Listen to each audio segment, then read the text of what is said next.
Hello viewer, আসসালামু আলাইকুম।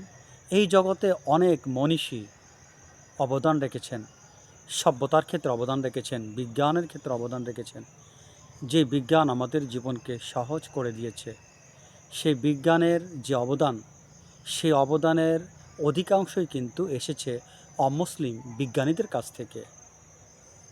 আপনি এভাবে যদি জ্ঞান বিজ্ঞানের অনেক শাখাকে যাচাই করেন, দেখতে পারবেন অনেক অমুসলিম বিজ্ঞানীদের অশেষ অবদান রয়েছে।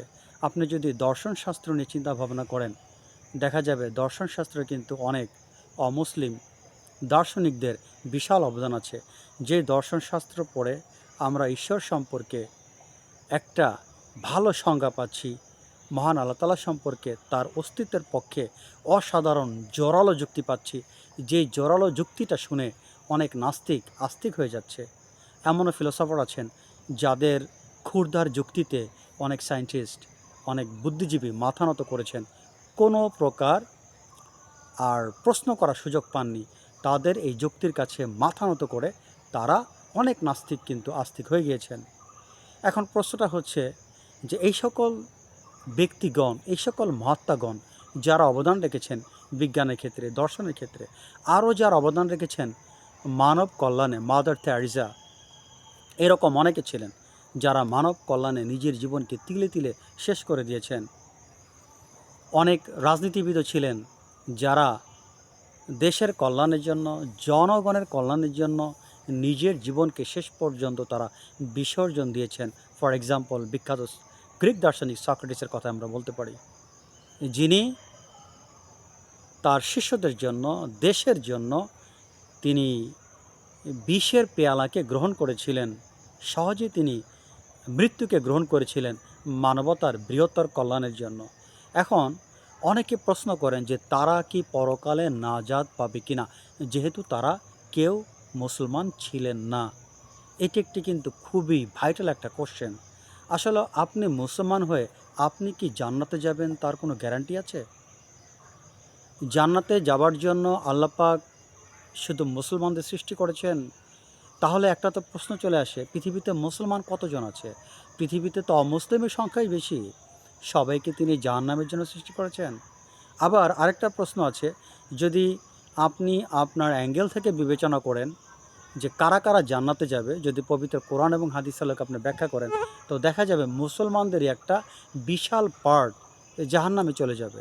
আপনি আপনার যেই সিস্টেমটা, আপনি আপনার জ্ঞান দিয়ে যদি যাচাই করেন, দেখা যাবে মুসলমানদের একটা বিশাল অংশ জাহান্নামে যাবে, আর অমুসলিমদের তো কোনো কথাই নেই। তাহলে মহান আল্লাহ তাআলা এই সীমিত কিছু লোকদের জন্যই কি জান্নাত তৈরি করেছেন, আর এই বিশাল জনগোষ্ঠীর জন্য কি তিনি জাহান্নাম তৈরি করেছেন? বাট তার সম্পর্কে আমাদের এই ধরনের ন্যারো চিন্তা ভাবনা কেন?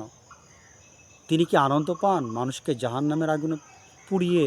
তিনি কি আনন্দ পাবেন? এই জন্য কি তিনি জগৎ সৃষ্টি করেছেন? তার কি হৃদয়ে মায়া দয়া নেই?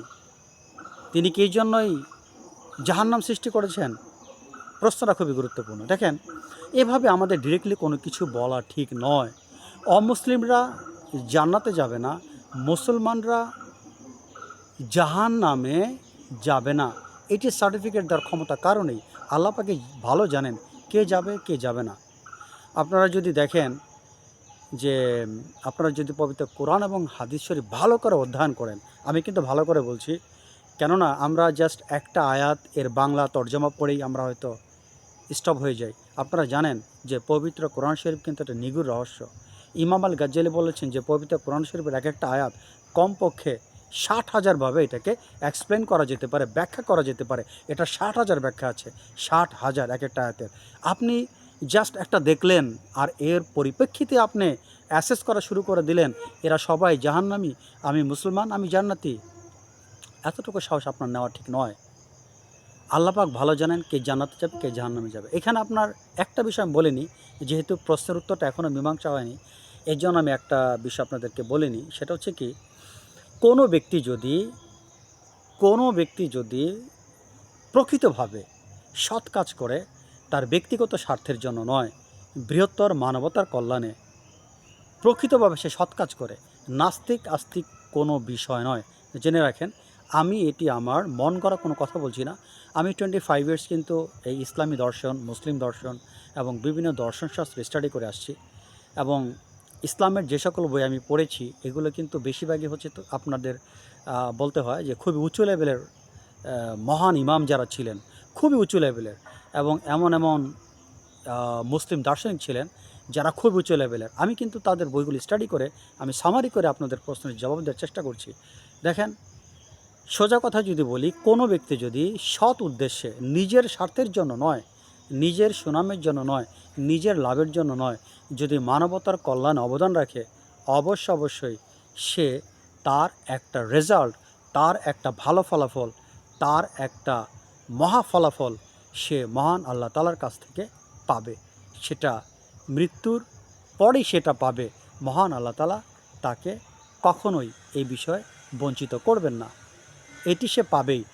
একটা শর্ত বললাম, যদি সে সৎ উদ্দেশ্যে মহান আল্লাহ তাআলার মানবতার কল্যাণে সৎ উদ্দেশ্যে যদি সে কাজটা করে থাকে, সে নাস্তিক আস্তিক যাই হোক না কেন, কিন্তু তার লক্ষ্য যদি থাকে আমার নিজের স্বার্থের জন্য নয়, আমার নিজের লাভের জন্য নয়, আমার নিজের সুনামের জন্য নয়, বৃহত্তর মানবতার কল্যাণে আমি কাজটা করেছি।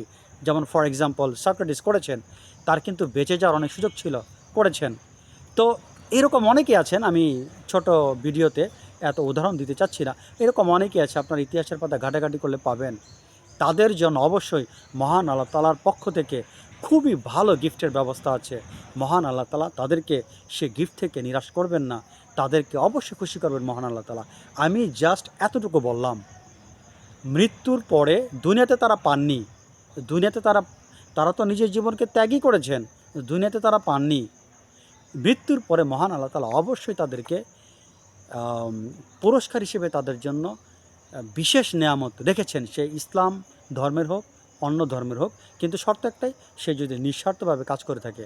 এই বিষয়ে যদি আপনারা বিস্তারিত ব্যাখ্যা পেতে চান, তাহলে আমার কর্মদর্শন ভিডিওটি দেখবেন। কর্মদর্শন আমি এটি ব্যাখ্যা করেছি। আমি ইন্ডিয়ান ফিলসফির কয়েকটা সাইড নিয়ে ভিডিও করেছি।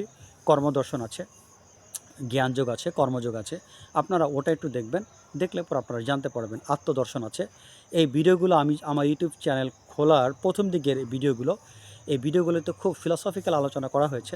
আশা করা যায় আপনারা ওই ভিডিওগুলো যদি দেখেন তাহলে এই বিষয়ে খুব জ্ঞানগর্ব আলোচনা করা হয়েছে।